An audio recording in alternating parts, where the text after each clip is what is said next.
Сәлеметсіздер ме, қымбатты көрермендер? Мен Гүлназ Сабитовна, гинеколог-дәрігер. Бүгін біз өте сезімтал, бірақ өте маңызды тақырып туралы сөйлесеміз. Оргазм болмауы медициналық мәселе ме? Бұл сұрақты өзіне қойған әйел өте көп, бірақ дәрігерге айтатын өте аз, ұялады. Мен ненормальды болдым ба деп ойлайды, немесе жұбайыма айтсам не ойлайды деп жасырып жүреді. Жалғыз жүреді осы мәселемен. Бүгін мен сізге ашық, нақты, дәрігерлік тұрғыдан айтамын. Иә, бұл медициналық мәселе. Бірақ емделетін мәселе, және сіз жалғыз емессіз. Мен бүгін сізге мынаны айтамын. Оргазм болмауы медицинада қалай аталады? Қаншалықты жиі кездеседі сізді таңқалдыратын сан? Себептері дене жағынан да, психология жағынан да. Диагноз қалай қойылады? Емдеу жолдары, нақты, практикалық. Жұбайыңызға қалай айтасыздар және өзіңіз не істей аласыздар? Дайынсыз ба? Бастайық. Алдымен оргазм болмауы медицинада қалай аталады? Медицинада бұл аноргазмия деп аталады. Грек тілінен аударғанда оргазмсыздық дегенді білдіреді. Бұл жыныстық дисфункцияның бір түрі, ресми медициналық диагноз. Яғни бұл сіздің капризіңіз емес. Жұбайыңызды жақсы көрмейсіз деген сөз емес. Психикалық ауру деген сөз емес. Бұл медициналық жағдай, дәрігер диагнозы, емделетін жағдай. Аноргазмияның бірнеше түрі бар. Бірінші, бастапқы аноргазмия. Өмірінде ешқашан оргазм болмаған, ешқандай жағдайда. Бұл туа біткен немесе ерте психологиялық жарадан болуы мүмкін. Екінші реттік аноргазмия. Бұрын оргазм болатын, бірақ белгілі бір уақыттан бастап тоқтады. Себебі бар: аурудан, дәрілерден, психологиялық жарадан, гормональды өзгерістерден. Үшінші, жағдайлық аноргазмия. Кейбір жағдайларға болады, кейбірінде болмайды. Мысалы, жалғыз болса болады, жұбайымен болмайды. Немесе бір жұбаймен болады, басқасымен болмайды. Немесе белгілі бір ынталану болса болады, басқасы болса болмайды.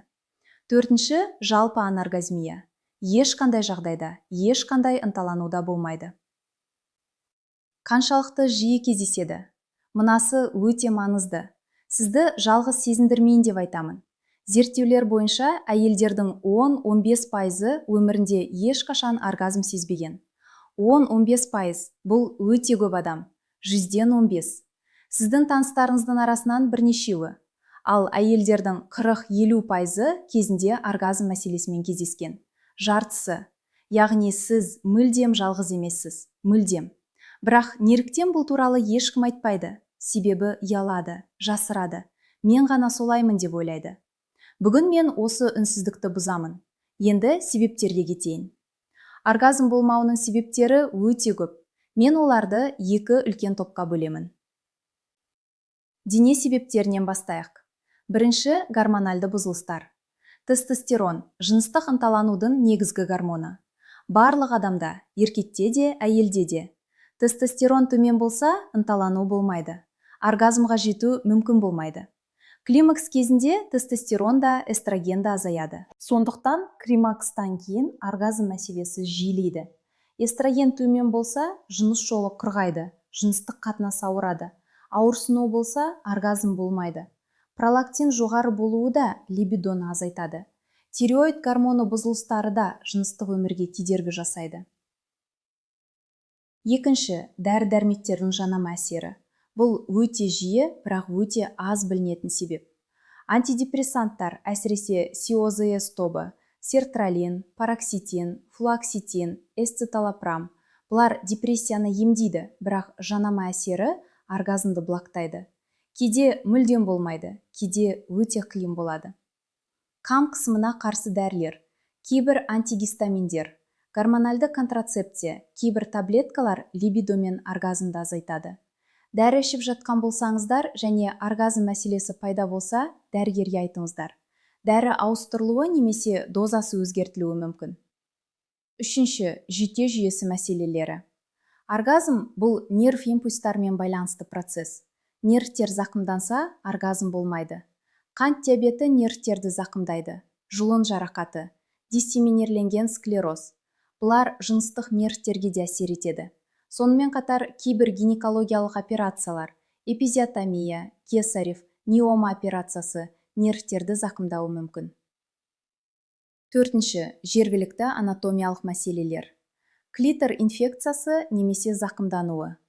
Вагинизм, бұлшық ет спазмы себебінен жыныстық қатынас мүмкін болмайды. Эндометриоз, ауырсыну себебінен. Вестибулит, жыныс жолы кірер жердің ауырсынуы. Бесінші, жеткіліксіз ынталану. Бұны ашық айтайын. Кейбір жағдайларда оргазм болмауының себебі жеткіліксіз алдын ала ынталану. Немесе тек бір ынталану түрінде фокустану. Зерттеулер бойынша әйелдердің 30% ғана жыныстық қатынастың өзінен оргазм алады. 70% қосымша ынталануды қажет етеді. Яғни бұл нормальды анатомиялық вариант, мәселе емес. Енді психологиялық себептерде кетейін. Бұл ең жиі себеп. Аноргазмияның 60-70% психологиялық себептен болады деп есептеледі. Бірінші, алаңдау. Болмай қалса ше, жұбайым не ойлайды? Дұрыс жасай жатырмын ба? Тым ұзақ болып жатыр ма деген ой бар. Ми мұнда емес, басқа жерде. Зейін жыныстық өмірде емес. Осы алаңдаулар оргазмды блоктайды. Себебі оргазм тек физиологиялық процесс емес, ол мидан басталады. Ми тынышталмаса, оргазм болмайды. Екінші, депрессия. Депрессия барлық рахатты блоктайды, жыныстық рахатта. Серотонин жетіспесе, оргазм мүмкіндігі азаяды. Депрессияны да оргазм мәселесінде бір мезгілде шешу керек. Үшінші, бала кезінде де жыныстық зорлық немесе жара. Өте маңызды және өте жиі келемейтін себеп. Бала кезінде немесе жас кезінде жыныстық зорлыққа ұшыраған әйелдерде аноргазмия жиі кездеседі. Жыныстық жақындық, қорқыныш, жиіркеніш, ауырсынумен байланысты болады. Оргазм болмайды. Бұл жағдайда тек психотерапия, тек маман көмектеседі. Жалғыз шешуге тырыспаңыздар. Төртінші, жұбайымен байланыс мәселесі. Сенімсіздік, жанжал, суынған сезімдер, эмоциялық алшақтық. Әйел үшін бұл ең маңыздысы эмоциялық байланыс оргазмның шарты. Эмоциялық байланыс болмаса, оргазм болмайды. Бұл физиология, мінез емес. Айыптамаңыздар өзіңізді. Бесінші, жыныстық өмір туралы жансақ тәрбие. Жыныстық рахат кінә. Жақсы әйел жыныстық рахатты ойламау керек. Осы міндет, рахат емес деген сенімдер. Осы сенімдер санаңызға сіңген болса, оргазм болмайды. Мида рұқсат жоқ сигналы. Психотерапия арқылы жұмыс жасау керек. Алтыншы, перфекционизм. Оргазм дәл осылай болуы керек деген ой. Кинофильмдердегі немесе интернеттегі оргазм бұл шындық емес. Нақты оргазм әр қайсысы өзгеше. Кейде күшті, кейде жеңіл, кейде дене толқыны, кейде жай ғана жылылық сезімі. Барлығы оргазм. Бірақ олардығындай болмады деп санайды. Бұл жаңсақ ой. Жетінші, стресс. Созылмалы стресс кортизол арттырады. Кортизол тестостеронды басады. Тестостерон азайса, либидо жоқ, оргазм жоқ. Стрессті азайтпайынша оргазмда оралмайды. Диагноз қалай қойылады? Бірінші, гинеколог тексеруі. Анатомиялық мәселе бар жоғын анықтау. Екінші, гормональды анализдер. Тестостерон, эстроген, пролактин, тиреоид. Үшінші, дәрілер тізімін қарастыру. Жанама әсер бар жоғын анықтау. Төртінші, психологиялық бағалау. Сексолог немесе психолог арқылы. Себеп қайда екенін анықтау. Емдеу жолдары туралы айтайын. Дене себебі болса не істейміз? Гормон терапиясы. Тестостерон немесе эстроген деңгейін реттеу. Дәрігер тағайындауымен. Дәрі ауыстыру. Антидепрессант жанама әсер берсе, балама дәрі бар. Негізгі ауруды емдеу. Диабет, тиреоид мәселесі болса. Вагиналда оғалдандырғыштар, жыныс жолы құрғаса. Жергілікті терапия. Клитор аймағына арналған кремдер. Кейбір зерттеулерде тиімді деп табылған. Психологиялық себеп болса не істейміз? Сексологпен жұмыс жасау ең тиімді жол. Когнитивті мінез-құлықтық терапия. Ойлар мен сенімдерді өзгерту. Жұбайлар терапиясы. Екеуі бірге. Сенсей фокус жаттығулары. Жыныстық байланысты жаңадан баяу, қысымсыз үйрену. Mindfulness. Зейінді мұнда болуға үйрету. Жыныстық өмір кезінде ойды тастап, тек сезімге бағытталу. Өзіңіз не істей аласыз? Бірінші, өзіңізді зерттеңіздер. Өзіңіздің денеңізді, ынталану нүктелерін білу маңызды. Бұл ұят емес, бұл денсаулық. Медицина осыны ашық ұсынады. Екінші, жұбайыңызбен ашық сөйлесіңіздер.